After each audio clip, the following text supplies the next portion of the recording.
So it seems every other battle I come against beastmen, I'm either using them or I'm playing against them. So got a point where I was just like, you know, I'm getting a little bit bored, and I've got a friend on my friends that's Empty Thoughts, third in the world on the leaderboards, and I've been meaning to play battles against him for like a few days, and I just finally decided that, you know what, why not? Beastmen are boring, let's just have some battles, see what happens. And I actually got quite a good feel-good moment where he brought his super dwarves. The reason I say super dwarves is because they're super good at resisting the army that I've built. However, I knew for a fact he was going to bring heavy gyros, so I just absolutely spammed the shit out of goblin archers, and I don't know, technically I think it was actually a pretty sound battle. There was definitely a lot of moments where I could have lost, and there's definitely not very many moments where I could have won, other than right at the end, which, you know, we'll get to that part. The end comes after the start. It's a bit loud. So I think we played like 6 battles between them. I think he's won 4, I've won 2, and the only other one I won was Gobos. I literally clicked the mouse button once to give an attack order on the Gobos, and they just like decimated the army. So it's Gobos. What are you gonna do? So I knew from the start he was going to bring gyrocopters or gyro bombers. I didn't think he was going to bring gyro bombers. I thought he was going to go for the gyro with brimstones, because these guys seem to be pretty high risk, high reward. And I'm going to say right now, the reason I was able to win is because one of his gyro bombers was essentially useless to him, and it's this one right here. One gyro bomber, even though it got like 8 kills with 1 bomb, which, I mean, against goblins isn't great, but the fact that he kind of just charged it in. I think it was because he didn't expect these guys to do as much damage as they did, whereas I knew for a fact that these guys versus gyro bombers do not do well. Or well, the gyro bombers don't do well. These guys will absolutely destroy gyro bombers. So this is the reason why I was able to win. That one gyro bomber that had 11 bombs left was routed off the field. These other gyro bombers are going to be absolutely insane. One's going to get over 270 kills, the other one's going to get over 160, so that's the reason I won. If he had kept this thing alive, had he managed to do as much damage, or even half as much damage as he did with the other 2, the zombie just would have crumbled. Mainly because he has bombs for infantry. I mean, those types of bombs are just amazing versus this type of infantry. And he's a brimstone gun, which is obviously going to do a good amount of damage to the Ragnarok. So I'm pulling my cavalry over here because I actually have no idea what's going on. I don't know where his army is. His entire army is hidden. I wasn't sure if he had artillery and that type of stuff, so I just kind of jog my guys over here to see what's going on. Obviously I eventually find these guys, so he isn't going to move them, mainly because he doesn't have to, because he's just like beating the shit out of my army over here with these guys. I mean, look at that, how many, 65 kills, dropped like 3 bombs, 4 bombs, he's got 90 kills, and I need these guys alive. If they die, I'm done. I should have broken these guys up. The fact that I was in this giant blob just made it so easy for him to kill my guy, so I just ended up throwing my artillery at him. I just had to get rid of these gyro bombers as quick as possible, so I basically wasted like half of my ammunition missing. You know, it's like got like not like, I don't even think that, I think I hit once or twice. Like the only thing that's hitting them is doom divers. The rock lobbers are just missing. So obviously these guys are going to come back because goblins are out, come back all the time. It's really not that big of a deal when they're out, but I should have broken them up. I should have made like a square or a hexagon type of formation, because you just end up destroying them with bombs. But they do stay alive, thankfully, and I'm pretty sure these gyro bombers last the entire game, to the point where they waste all of the bombs, or not waste, they use all of their bombs and ammunition. But I should have done better. I should have broken the guys up, and the fact that they're routed actually was good for me, because it meant that they would break up. So I see, so that skirmish is just going to continue. He obviously brings one over here because he wants to start shooting at the Ragnarok. Well, right now, 1 gyro bomber versus 3 pieces of artillery and 5 goblin archers is obviously great engagement for him, because it's just a huge waste of resources for me. So see his lines here.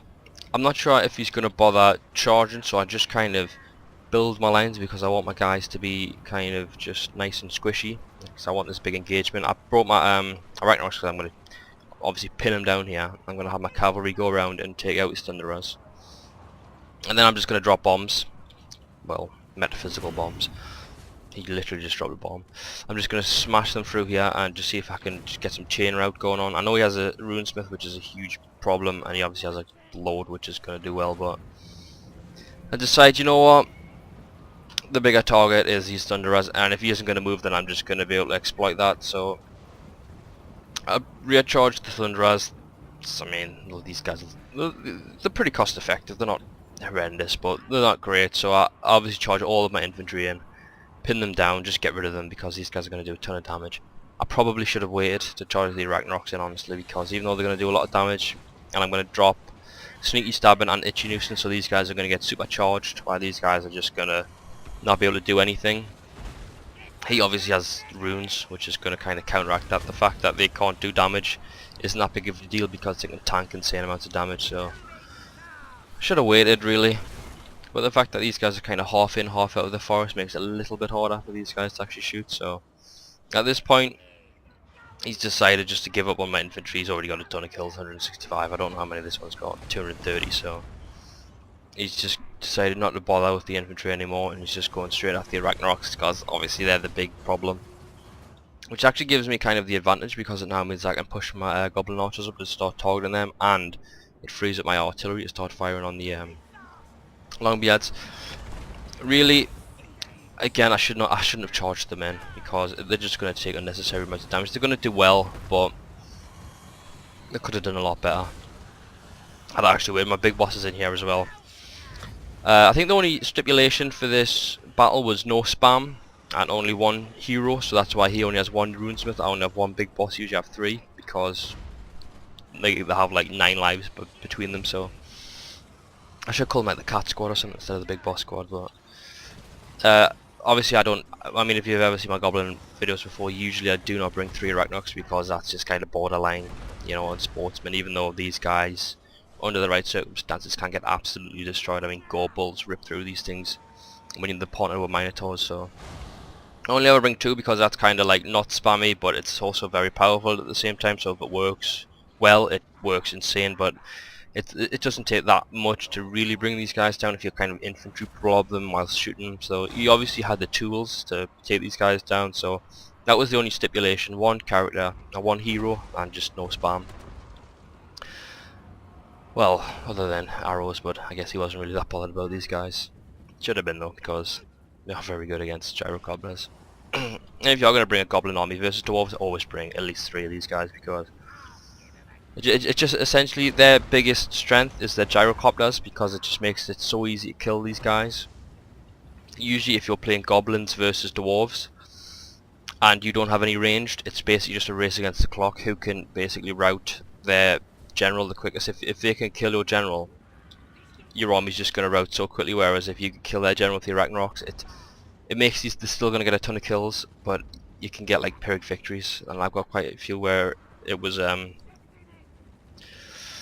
essentially who can do the most killing the quickest, the Arachnox or the gyrocopter. So come to the realization that that engagement isn't going to go well, and I need these artillery to start firing, so I'm pulling everything back.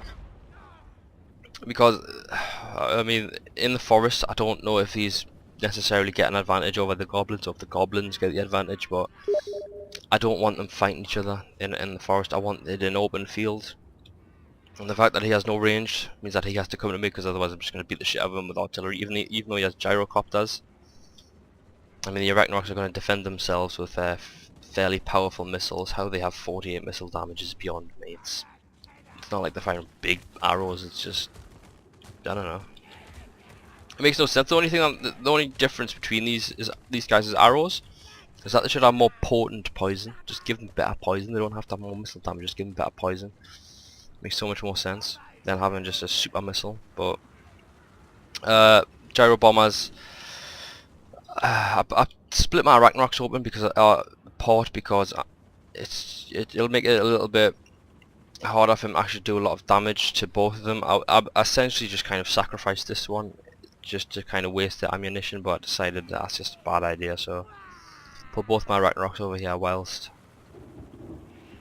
creating an arrow line, because it just kind of wards them off. Even though these are fast and better range, they're not going to want to come close to these guys. So just rebuilding my lines, just fast forward. Rebuilding my lines. I want Empty to come after us, because obviously I have the advantage with the range and the artillery.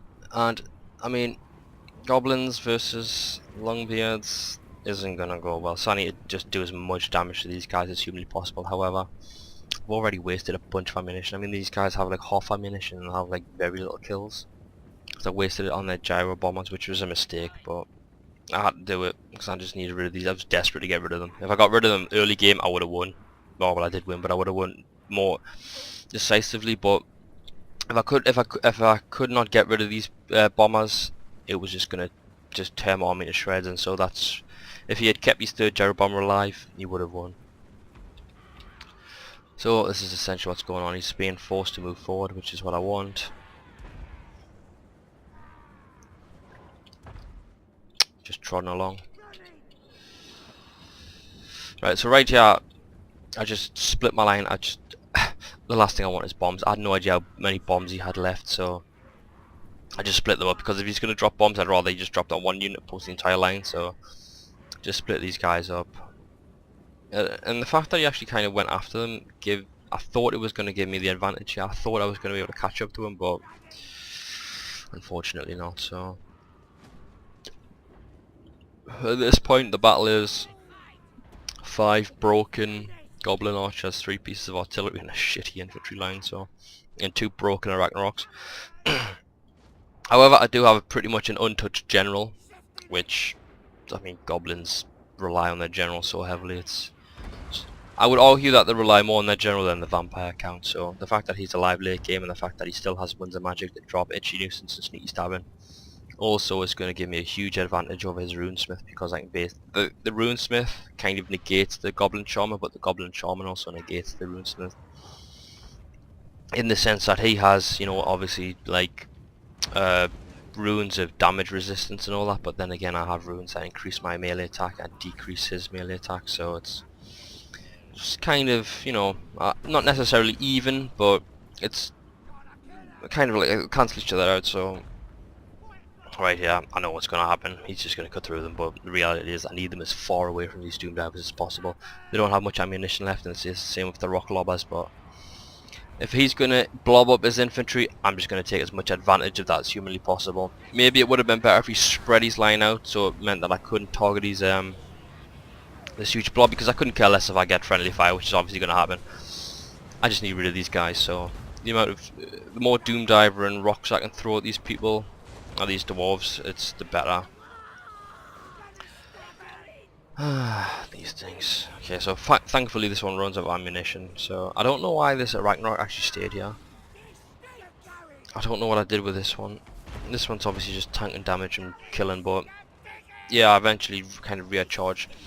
If you can get Arachnaroks back to back in these type of engagements where there isn't like a huge infantry blob, these Arachnaroks are just going to do a ton of damage, especially if you start buffing them, so actually at this point I kind of isolate my general, because I want these gyro bombs to go after the general, because I know just how powerful these guys are going to be if I keep them alive.